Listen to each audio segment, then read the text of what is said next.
ایک اللہ والا مست ملنگ بابا کہیں جا رہا تھا۔ دوپہر کا وقت تھا، جاتے جاتے نیند کا غلبہ آنے لگا۔ راستے میں ایک درخت آیا، ٹھنڈی ٹھنڈی ہوا چل رہی تھی۔ بزرگ درخت کے نیچے کچھ دیر کے لیے سو گیا۔ جب سویا، آنکھ لگی، نیند آئی۔ خواب میں اسی درخت نے اس بزرگ سے مخاطب ہو کر کہا، بابا جی اگر آپ میرے جیسے بن جاتے تو کیا ہی بات ہوتی۔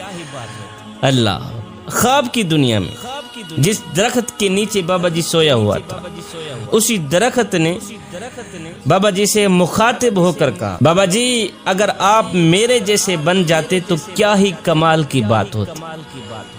خواب کی دنیا میں اس بزرگ نے اس درخت کو کہا، اوے میں تیرے جیسا بن جاؤں، پہلے اپنی خوبی تو بتا کہ تیرے اندر خوبی ہی کیا ہے۔ درخت نے کہا، میرے اندر خوبی یہ ہے کہ کوئی مجھے پتھر مارے نا تو میں اسے پھل دیتا ہوں۔ میرے اندر خوبی یہ ہے کہ اگر کوئی مجھے پتھر مارے تو میں اسے پھل دیتا ہوں۔ اس لیے تو بھی میرے جیسا بن جا تاکہ تو بھی مخلوق خدا کو فائدہ دے سکے، نفع دے سکے۔ یہ سن کر بزرگ بڑا حیران ہوا۔ اللہ والا مست ملنگ بابا بڑا حیران ہوا۔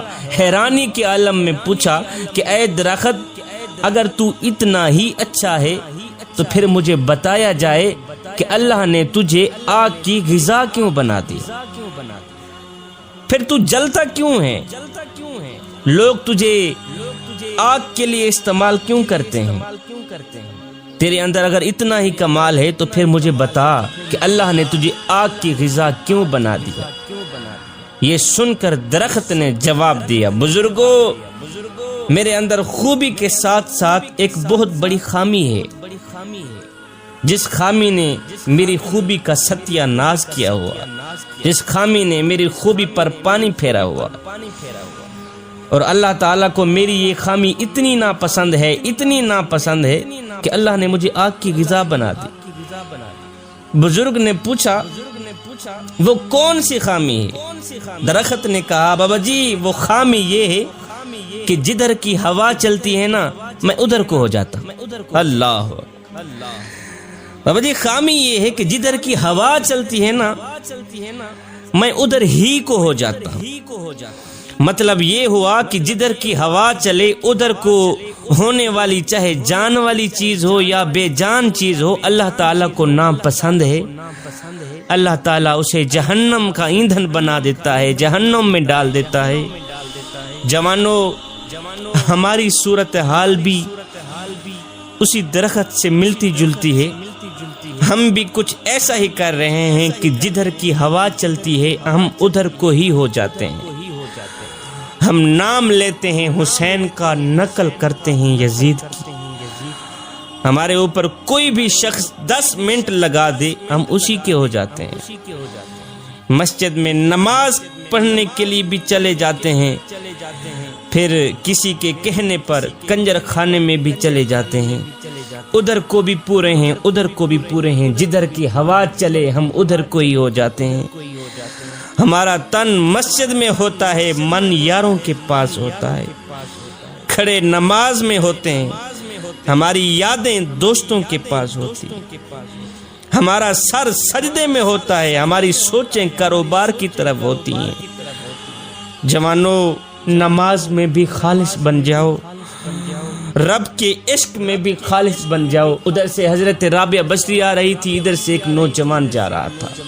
جب ایک دوسرے کے قریب آئے تو نوجوان نے کہا، رابعہ بصری میں تجھ سے بڑی محبت کرتا ہوں، تجھ سے بڑا عشق کرتا ہوں۔ رابعہ بصری نے کہا، اچھا تو مجھ سے بڑی محبت کرتا ہے، عشق کرتا ہے؟ اس نے کہا، ہاں میں تیرے ساتھ عشق کر بیٹھا ہوں، میں تجھے اپنانا چاہتا ہوں۔ رابعہ بصری نے کہا، اچھا اس طرح کر، میری ایک بہن ہے جو مجھ سے کہیں زیادہ خوبصورت ہے، میں چاہتی ہوں تو اسی سے ہی محبت کر لے، اسی سے ہی عشق کر لے، اسی کو ہی اپنا لے۔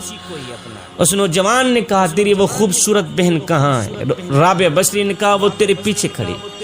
اس نوجوان نے یک لس مڑ کر پیچھے دیکھا تو رابعہ بصری نے نوجوان کے منہ پر ایک تماچا مارا، کہا بدبخت انسان، محبت رابعہ بصری سے کرتا ہے، تکتا غیروں کو ہے۔ ابھی ہو گیا ہے تیری محبت کا امتحان، تو محبت رابعہ بصری سے کرتا ہے، عشق رابعہ بصری سے کرتا ہے، تکتا غیروں کو ہے۔ اس نوجوان نے اپنے سر میں خاک ڈالی، پیٹا، سر پیٹ کر کہا کہ میں نے دنیا میں سے کسی عورت کے ساتھ محبت کا دعویٰ کیا، جب مڑ کر پیچھے دیکھا تو میرے منہ پر ایک تماچا لگا۔ کہتا ہے کتنا بدبخت ہوگا وہ انسان جو دعویٰ کرے رب کی محبت کا تکے غیروں کو، جو دعویٰ کرے رب کے عشق کا تکے غیروں کو۔ جوانوں، نماز میں بھی خالص بن جاؤ، رب کے عشق اور معرفت الہی میں بھی خالص بن جاؤ۔ جب تم نماز میں، عشق میں، معرفت الہی میں خالص بن گئے تو پھر ایک لمحہ وہ بھی آنے والا ہے کہ اللہ خود فرمائے گا، او میرے بندے، تو میرا ذکر زمین پہ بیٹھ کے کر، میں تیرا ذکر عرش بری پہ بیٹھ کے کرتا۔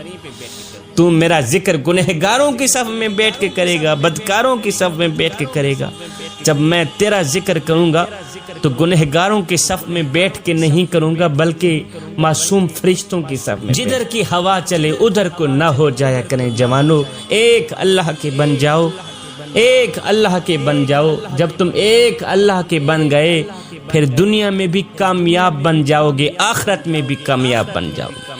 میرا اللہ قرآن کے اندر ارشاد فرماتا ہے، یا ایھا الذین آمنوا ادخلوا فی السلم کافہ، اے ایمان والو پورے کے پورے اسلام میں داخل ہو جاؤ، پورے کے پورے مکمل طور پر اسلام کے اندر داخل ہو جاؤ، یعنی آدھے تیتر اور آدھے بٹیر بن کر نہ رہو۔ اگر کردار یہی ہوا تو پھر مثال وہی ہوگی کہ دھوبی کا کتا نہ گھر کا نہ